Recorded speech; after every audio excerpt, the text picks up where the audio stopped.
Bonjour seconde, ça va? مشتاق أنا إن شاء الله كلكم منيح. يلا ce qu'on doit faire aujourd'hui, donc c'est la correction de voix parce rapidement. Et l'objectif de cette séance c'est d'apprendre à comparer des images d'une fonction. Donc ce qu'on a vu maintenant avant, comment encadrer les images d'une fonction à une seule variable. يعني f, une fonction f qui dépend d'une variable supposant x. Et là, on a deux méthodes pour encadrer donc.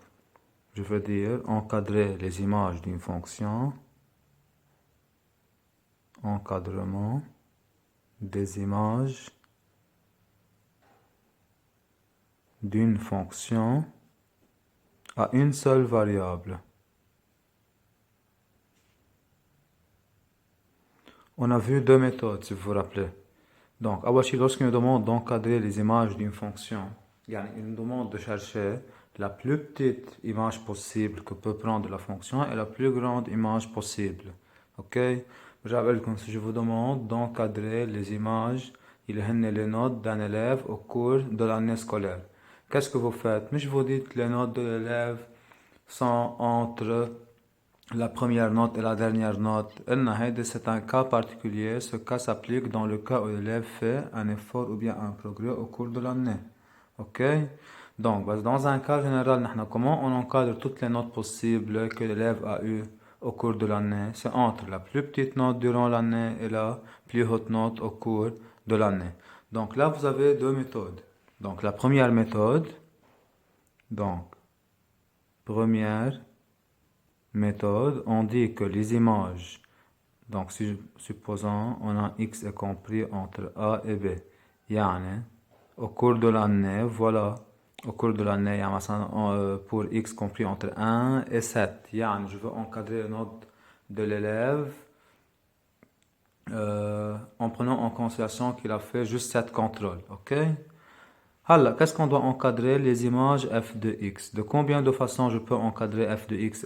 La première méthode, c'est en prenant le minimum de f pour x appartenant à l'intervalle AB au cours de l'année et le maximum de f pour x appartenant à l'intervalle AB. Alors, comment déterminer le minimum et le maximum? En profitant du tableau de variation. Donc, on détermine le minimum et le maximum de f à partir du tableau de variation de la fonction. Alors, vous êtes capable d'étudier vous-même le sens de variation d'une fonction, non? Pour pouvoir appliquer cette méthode, il faut connaître le sens de variation de la fonction acquis à partir des questions. Donc, à partir du tableau de variation. Alors, pour la deuxième méthode, c'est basé sur la technique d'encadrement. Donc, la deuxième méthode est basée, vous commencez à partir d'un encadrement. Vous avez les étapes. Soit vous ajoutez, soit vous ajoutez un nombre négatif ou bien positif. On peut dire retrancher. Dans les deux cas, on ne change pas l'ordre de l'inégalité. Donc, soit vous comparez, par exemple, les carrés, ou bien soit vous multipliez par un nombre, ou bien on multiplie par un nombre qui est positif, on conserve l'ordre de l'égalité, ou bien je multiplie par un nombre négatif, je change l'ordre de l'égalité. Vous vous rappelez pourquoi? Car la fonction ax, elle est soit croissante si a c'est positif, soit décroissante si a c'est négatif. Donc, soit vous élevez au carré si les nombres sont positifs, ils sont rangés dans le même ordre que leur carré. Si les nombres sont négatifs, ils sont rangés dans l'ordre contraire de leur carré. tel qu'on si les nombres sont positifs ou négatifs, on a x est compris entre moins 3 et 2. Et je vous demande d'encadrer x au carré. Donc, si je ne dois pas utiliser la technique minimum-maximum, ok, qu'est-ce qu'on peut faire? On commence par séparer les nombres négatifs des nombres positifs. Il y a un nombre qui est compris entre moins 3 et 2. Cela signifie qu'il est compris entre moins 3 et 0, ou bien il est compris entre 0 et 2. Donc, je veux prendre moins 3 et 2. Alors, vous comparez x au carré là, comme les nombres sont négatifs, alors ils sont rangés dans l'ordre contraire de leur carré. Là, j'ai changé l'ordre. Alors dans ce cas, on a x au carré, c'est compris entre 0 et 9. Là, x au carré, c'est compris entre 0 et 4 car les nombres sont positifs, sont rangés dans le même ordre que leur carré. Alors x au carré, c'est ou bien entre 0 et 9 ou bien entre 0 et 4. Donc j'ai dit ou, je n'ai pas dit et.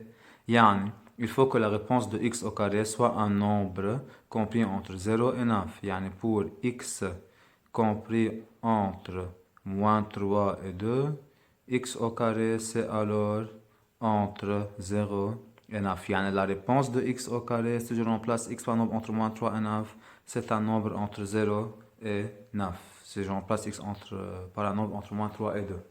Yani, donnez-moi une valeur de x entre moins 3 et 2. Par exemple, 1. 1 au carré, c'est 1, c'est entre 0 et 9. Si vous remplacez x par moins 2 le tout au carré, c'est 4, c'est compris entre 0 et 9, ainsi de suite. Donc voilà toutes les réponses possibles. Donc la deuxième méthode, c'est basé sur ces techniques. Soit on ajoute, soit on retranche, on conserve l'ordre. On multiplie soit par un nombre positif, je conserve l'ordre, par un nombre négatif, je change l'ordre d'égalité. Soit je passe à comparer les carrés. Faites attention, on a deux cas possibles, les nombres négatifs, les nombres positifs, ou bien les nombres positifs ou négatifs, on les sépare. Soit je compare l'inverse des nombres lorsqu'on dit par exemple x est compris entre moins 5 et moins 3. Encadrer l'inverse de x, vous dites alors 1 sur x est compris entre moins 1 sur 3 et moins 1 sur 5 car deux nombres négatifs sont rangés dans l'ordre contraire de leur inverse. Ou bien la fonction 1 sur x, vous vous rappelez, est décroissante sur l'intervalle moins l'infini 0. Ok? Donc, soit je peux comparer les valeurs absolues de nombres comme vous comparez les carrés. Je vous rappelle la technique de la comparaison des valeurs absolues. Supposons que je vous donne x est compris entre moins 3 et moins 1. Je vous demande d'encadrer la valeur absolue de x. Donc, qu'est-ce que vous dites alors? Si vous me donnez un nombre entre moins 3 et moins 1 et vous calculez sa valeur absolue, qu'est-ce que vous trouvez? Une réponse comprise entre moins 1, entre 1 et 3. Pourquoi? Car deux nombres négatifs sont rangés dans l'ordre contraire de leur inverse. En fait, c'est valeur absolue de moins 1 et c'est valeur absolue de moins 3. Alors, si x est compris entre 5 et 9, et je vous demande donc d'encadrer la valeur absolue de x, alors la valeur absolue de x dans ce cas c'est égal à x, et la valeur absolue de x est compris entre 5 et 9 aussi. Si je vous donne des nombres négatifs ou positifs, si x est compris par exemple entre moins 3 et 2, et je vous demande d'encadrer la valeur absolue de x. Il y a un moment où la valeur absolue de x est compris entre le minimum et le maximum, et vous trouvez le minimum et le maximum à partir du tableau de variation. On connaît déjà le tableau de variation de valeur absolue de x. Si vous vous rappelez, elle est décroissante, croissante, sur moins l'infini 0, décroissante, sur 0 plus l'infini croissante. Ou bien, vous dites, comme on a fait avec la comparaison des carrés, on sépare les négatifs des positifs, le nombre c'est compris entre ou bien moins 3, 0, ou bien entre 0 et 2. Comme les nombres sont négatifs, ils sont rangés dans l'ordre contraire de leur valeur absolue. Et là, ils sont rangés dans le même ordre que leur valeur absolue. Donc la réponse, ça doit être alors entre soit 0, 3 ou bien entre 0 et 2. Toutes les valeurs possibles de la valeur absolue donc sont des valeurs entre 0 et 3. Ok? Donc voilà alors les techniques pour encadrer une fonction à une seule variable. Donc là on fait la correction de devoir, un petit exercice. On a deux méthodes pour encadrer les images d'une fonction à une seule variable. Ce qu'on doit apprendre aujourd'hui, c'est encadrer les images d'une fonction à deux variables. Je suis en train d'encadrer la moyenne de l'élève. Ok? Si par exemple la note de maths, ou bien supposons il doit avoir en maths une note entre 13 et 16. Donc quelle est sa moyenne? Ok? Voilà alors l'exemple. On est en train d'encadrer les images possibles, ok, par la fonction f qui dépend d'une seule variable, c'est la note de maths. Parce que dans la suite, je vais essayer de donc, on veut dire, supposons que les notes de maths sont d'une valeur entre 13 et 19. En physique, il a entre 11 et 15. Ça doit être combien la moyenne de cet élève, à qui je ne peux pas avoir la vraie moyenne, je dois avoir des valeurs possibles de la moyenne. C'est l'objectif de la deuxième partie de cette séance. Donc, comme Première partie, non, l'objectif c'est encadrer des images d'une fonction. Soit la fonction c'est à une seule variable, soit la fonction c'est à deux variables. Ok, c'est ça votre programme. Si la fonction a une variable et vous connaissez le tableau de variation, vous encadrez entre le minimum et le maximum. Ok, si vous n'avez pas le sens de variation de la fonction, vous passez à appliquer les étapes. Soit vous ajoutez, multipliez, ainsi de suite. Mais ce matin, c'est suivant quoi les priorités de calcul. Donc là, je corrige l'exercice 31, deuxièmement.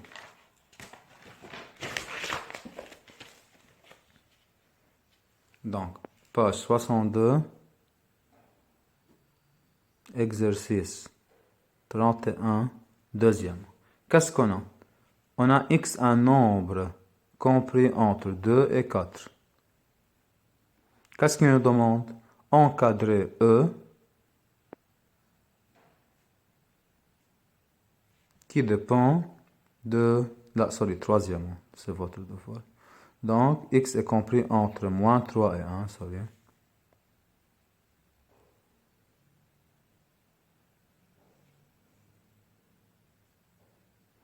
Et il nous demande d'encadrer A, qui est une fonction qui dépend d'une seule variable x. Donc, que signifie encadrer A? On ne sait pas c'est quoi A. يعني مش عارفين que représente dans la vie quotidienne A. Parce qu'on sait que A est une expression algébrique qui dépend de x, ou bien c'est une fonction qui dépend de x. يعني pour chaque valeur de x, on a une image pour A. Pour chaque valeur de x, on a une réponse pour A. Alors, qu'est-ce qu'il nous demande? Si je veux remplacer x par un nombre entre moins 3 et moins 1, il y a de moins 3, moins 2,99, moins 2,9, ainsi de suite pour atteindre moins 1. Quelles sont toutes les réponses possibles de A? Donc, soit vous calculez toutes les réponses possibles, à qui on n'a pas le temps pour calculer toutes les réponses possibles, soit on fait la méthode d'encadrement, soit on étudie le sens de variation de la fonction A qui dépend de x. Donc, je veux faire les deux méthodes. Un temps à l'examen, vous choisissez la méthode la plus rapide. Laquelle c'est la plus rapide? À qui c'est encadré par la technique d'encadrement. Là, on ne connaît pas le sens de variation. Je n'ai pas demandé d'étudier le sens de variation de la fonction A puis encadrer. Donc, la première méthode, c'est à partir d'un encadrement, suivant quoi? Les priorités de calcul. Donc, on a x, c'est compris entre moins 3 et moins 1. Qu'est-ce qu'il nous demande? De faire apparaître ou bien d'encadrer A. Avec A, c'est 2x moins 5. Priorité de calcul, c'est quoi? Pour la multiplication, je commence par multiplier ou bien par faire apparaître 2x en multipliant par 2. Or, multiplier par 2 qui est positif ne change pas l'ordre de l'inégalité. On doit avoir le même ordre. Donc là, c'est moins 3 fois 2. Et là, c'est moins 1 fois 2. Donc, on trouve alors 2x, c'est compris entre moins 6 et moins 2. Mais l'objectif, ce n'est pas encadrer 2x, c'est encadrer la réponse de 2x et moins 5. Alors, on dit ou bien ajouter moins 5, ou bien retrancher 5. C'est la même chose. Parce que dans tous les cas, je ne change pas l'ordre de l'inégalité. Alors, 2x c'est moins 5. Et là, j'ajoute moins 5, je trouve moins 11. Et là, je trouve moins 7. Donc, c'est quoi la conclusion? La réponse de A, c'est compris entre moins 11 et moins 7. Si je remplace x par un nombre entre moins 3 et moins 1. Donnez-moi une valeur de x entre moins 3 et moins 1. Par exemple, moins 2. Remplaçons x par moins 2. 2 fois moins 2, moins 4. Moins 4, moins 5, moins 9. La réponse est entre moins 11 et moins 7. Ok? C'est ça l'avantage d'encadrer les images. Je peux prévoir la réponse. Ok? بس مش exactement. Mais je vais le si vous remplacez le x par moins 1,5. Qu'est-ce que vous trouvez? Je ne sais pas. Parce que la réponse, ça doit être entre moins 11 et moins 7. La deuxième méthode, on peut l'appliquer dans quel cas si je connais le sens de variation de la fonction A. Par quoi je commence? On dit étudiant le sens de variation de la fonction a de x. Avec a de x égale à 2x moins 5 qui est défini sur R. Aslan, le vrai domaine de la fonction a qui est linéaire, c'est R, qui est une fonction affine. Donc, la fonction alors, a de x, comme elle est affine, et vous connaissez le résultat que a c'est positif, elle est une fonction croissante sur R. Alors, qu'est-ce qu'il nous demande? De chercher toutes les images possibles de a si je remplace x par un nombre entre moins 3 et moins 1. Je dois avancer de moins 3 jusqu'à moins 1. Plus j'avance, plus les images augmentent, car la fonction est croissante. Yani, les images sont rangées dans le même ordre que leurs antécédents. Donc, comme x c'est compris entre moins 3 et moins 1, alors je veux encadrer a ou bien a de x. Qu'est-ce qu'on dit? Donc, je veux mettre a de x, c'est plus clair pour vous. Donc, on dit appliquant la fonction a qui est croissante sur l'intervalle moins 3, moins 1. Comme la fonction est croissante, alors les images sont rangées dans le même ordre que leurs antécédents. Yani là c'est A-3, donc et là c'est A de moins 1. Yani كأنه l'élève fait un effort ou bien un progrès au cours de l'année. Je calcule A de moins 3. On remplace x par moins 3 dans la fonction. C'est 2 fois moins 3. Moins 5, vous trouvez moins 11 et vous calculez a de moins 1, vous trouvez moins 7. Alors a c'est compris entre moins 11 et moins 7. Tallah, comme on a trouvé en appliquant la première méthode. Donc je répète, d'habitude on applique la première méthode si je ne connais pas le sens de variation de la fonction. Au cas où on connaît le sens de variation, on peut profiter. Ok? Donc, on est كأنه j'ai trouvé le minimum et le maximum. Sur l'intervalle moins 3, moins 1, c'est quoi la plus petite image? C'est a de moins 3. C'est quoi la plus grande image? A de moins 1. Ou bien tout simplement, quand la fonction est croissante, les images sont rangées dans le même ordre que leurs antécédents.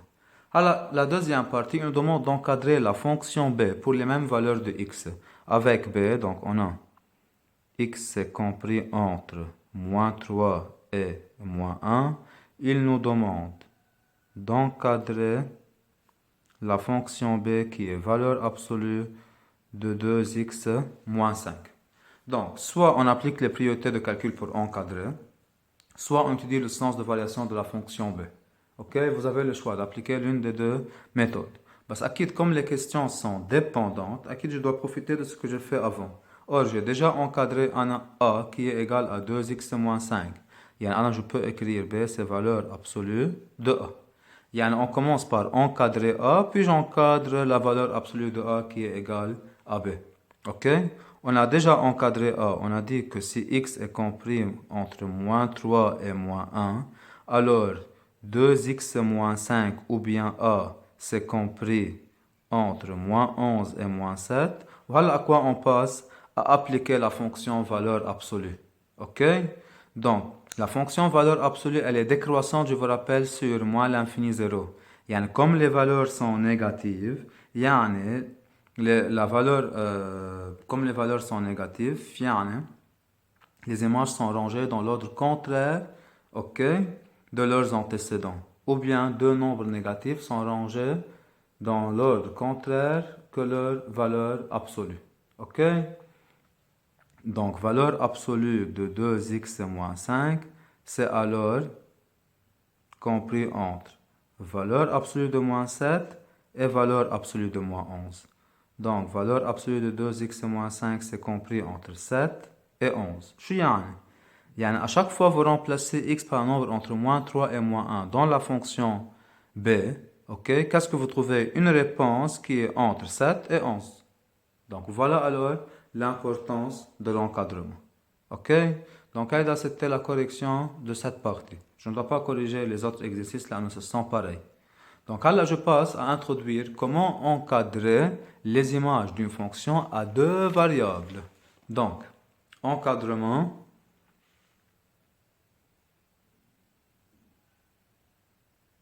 d'une fonction à deux variables.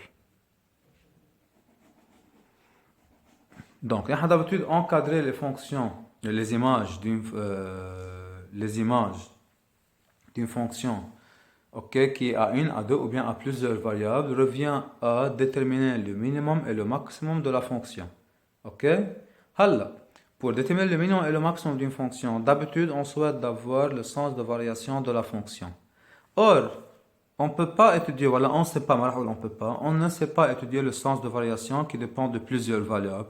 Je dois éliminer la première méthode qui est basée sur le sens de variation. La première méthode qui est basée sur le sens de variation, c'est à éliminer, Donc, il nous reste alors quelle méthode? La méthode d'encadrement. Donc, il nous reste alors les étapes à suivre pour faire un encadrement. Alors, ce que je veux écrire pour vous dire qu'est-ce qu'on doit faire. Yani, je vous donne la fonction par exemple x plus 3y. C'est une fonction qui dépend de combien de variables? De deux variables. Qu'est-ce que je vous demande?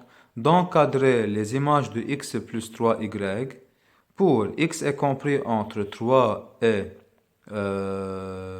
7 par exemple. Et je vous donne aussi y c'est compris entre moins 2 et 1. يعني عم قل لكم si vous remplacez x par un nombre entre 3 et 7 et y par un nombre entre moins 2 et 1, qu'est-ce que vous trouvez comme réponse de x plus 3y? Maintenant, c'est une fonction à deux variables. شو يعني? يعني vous remplacez x, y par leur valeur pour avoir la réponse. Je vais nommer par exemple l'expression a pour déterminer a. Ok? Cette fois, on a les valeurs possibles de x et les valeurs possibles de y. نحن qu'est-ce qu'on doit chercher? عم نقول x c'est compris entre 3 et 7. Y c'est compris entre moins 2 et 1. Qu'est-ce qu'il nous demande? Quelles sont toutes les valeurs possibles de a? Donc, c'est très compliqué alors de calculer toutes les valeurs possibles. Ok? Ou on ne sait pas étudier le sens de variation de a, on a besoin alors d'une technique. Ok? C'est quoi la technique? Dans la technique, vous savez que encadrer soit une somme, soit un produit. يعني pour encadrer une fonction à deux variables, on souhaite que la fonction soit sous forme d'une somme ou bien d'un produit. يعني هلا dans la suite, si je vous demande d'encadrer b qui est x moins 3y, là on dit on ne sait pas. Pourquoi on ne sait pas? لأنه c'est une différence. Pour savoir encadrer b, on souhaite d'écrire b sous forme de quoi? Sous forme d'une somme. يعني on doit traduire ou bien écrire b sous forme d'une somme. هلا après on doit apprendre comment. Donc je répète, pour encadrer une fonction à deux variables, on souhaite que la fonction soit sous forme d'une somme ou bien sous forme d'un produit de deux facteurs. Ce sont les deux cas là où je peux encadrer les images. Ok?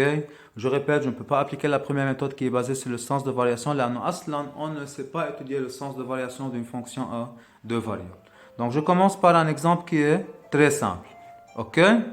Donc, supposons je vous donne x est compris entre moins 3 et 7 et y est compris entre moins 2 et 1 et je vous demande donc la consigne c'est encadrer x plus y. يعني أنا هلا qu'est-ce que je demande de faire? Si vous remplacez x par un nombre entre moins 3 et 7 et y par un nombre entre moins 2 et 1, quelles sont toutes les réponses possibles de x plus y? Donc, la première technique, lorsqu'on a une somme de deux termes, si je connais toutes les valeurs possibles de chacun de ces deux termes, je peux trouver toutes les valeurs possibles de la somme en ajoutant donc par ordre. يعني أنا هلا quel est mon objectif? Je dois encadrer x plus y. Alors, x plus y c'est compris entre moins 3 plus moins 2 et 7 plus 1. Donc, dans ce cas, x plus y c'est compris entre moins 5 et 8, tout simplement. Là, il peut prendre des exemples. Donnez-moi une valeur de x qui est entre moins 3 et 7 et une valeur de y compris entre moins 2 et 1. يعني par exemple, pour x égale à moins 2 et y égale à 0. X plus y sera moins 2 plus 0, c'est égal à moins 2. Le nombre moins 2, c'est déjà entre moins 5 et 8. Donc, on a déjà vu que toutes les valeurs possibles sont des nombres entre moins 5 et 8. Donc, pour encadrer, je répète, une fonction à deux variables, on souhaite que la fonction soit une somme, ok, ou bien un produit. Si elle est une somme, j'encadre chaque terme, طلع. Encadrer x plus y, c'est une somme de deux termes. J'ai déjà l'encadrement du premier terme, j'ai déjà l'encadrement du deuxième terme et on ajoute membre à membre. On dit, ok, ajoutant membre à membre sans changer l'ordre de l'égalité. Ok, c'est une technique qui est très simple. De cette façon, on détermine le minimum et le maximum. Alors, je vous donne un autre exemple. Supposons, je vous demande d'encadrer x plus 3y. Donc, on a A, cette fois, c'est x plus 3y. Il nous demande d'encadrer A avec x c'est compris entre moins 3 et 1, et y c'est compris entre 2 et 5. Ok? Donc, il faut s'assurer que A est une somme ou bien un produit. Est-ce que A est une somme? Oui. De combien de termes? De 2 termes. Alors, on peut écrire cette remarque. A est une somme de 2 termes qui sont x et 3y. Yani pour savoir encadrer A, il faut encadrer x et il faut encadrer y. Donc si je connais un encadrement de x et si je connais un encadrement de 3y, je peux alors ajouter membre à membre et encadrer alors x plus 3y en ajoutant membre à membre. Yani, cet exercice est composé de 2 étapes ou bien de 3 étapes. La première étape, encadrer x. On encadre x, c'est déjà une hypothèse. Quelles sont toutes les valeurs possibles de x? Ce sont des valeurs entre moins 3 et 1, c'est une hypothèse. Alors, qu'est-ce que je dois encadrer? 3y.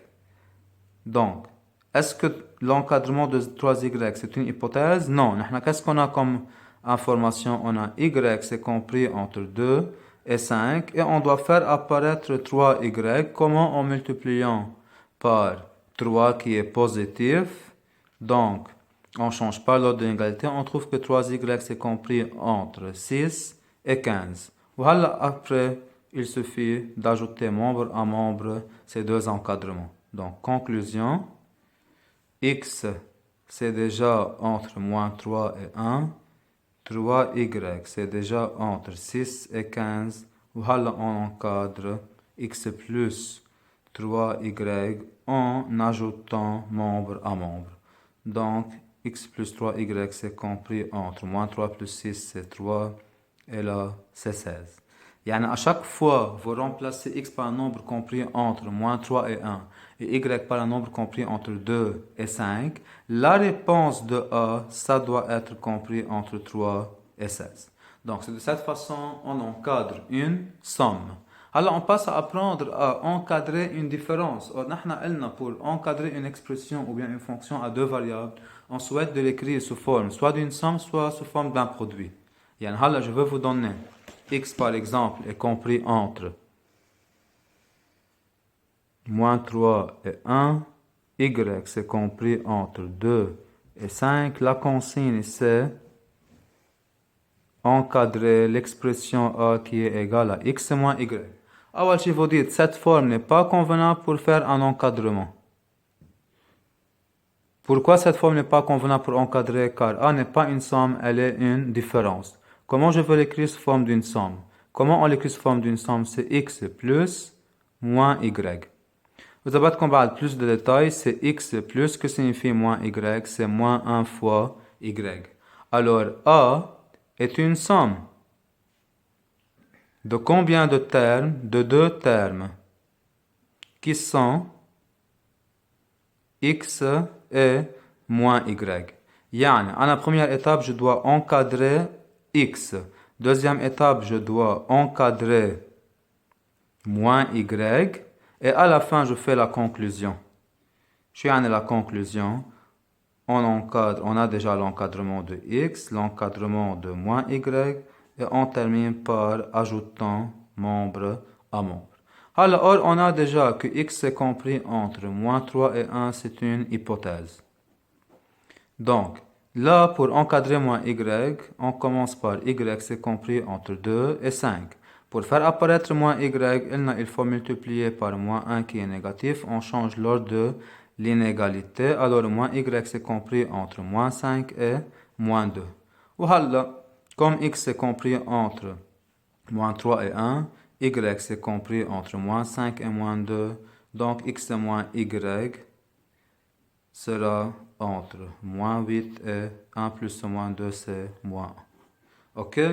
Donc voilà alors comment encadrer une fonction qui dépend de deux variables. On souhaite de l'écrire sous forme d'une somme. Si elle est sous forme d'une somme, on encadre chaque terme, puis on ajoute membre à membre l'encadrement de ces deux termes. Alors, si l'expression est une différence, il faut l'écrire sous forme d'une somme. Ok? Alors, on passe à apprendre comment encadrer une fonction à deux variables ayant la forme d'un produit. Donc, cette fois, je vais vous donner, donc on doit encadrer un produit de 2 facteurs.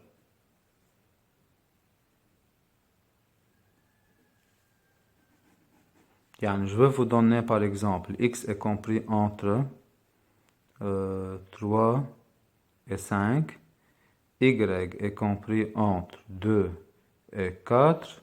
Je vais vous demander d'encadrer x fois y. Dans le premier exemple.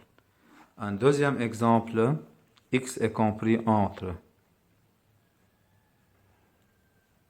par exemple, moins 5 et moins 1. Y, c'est déjà entre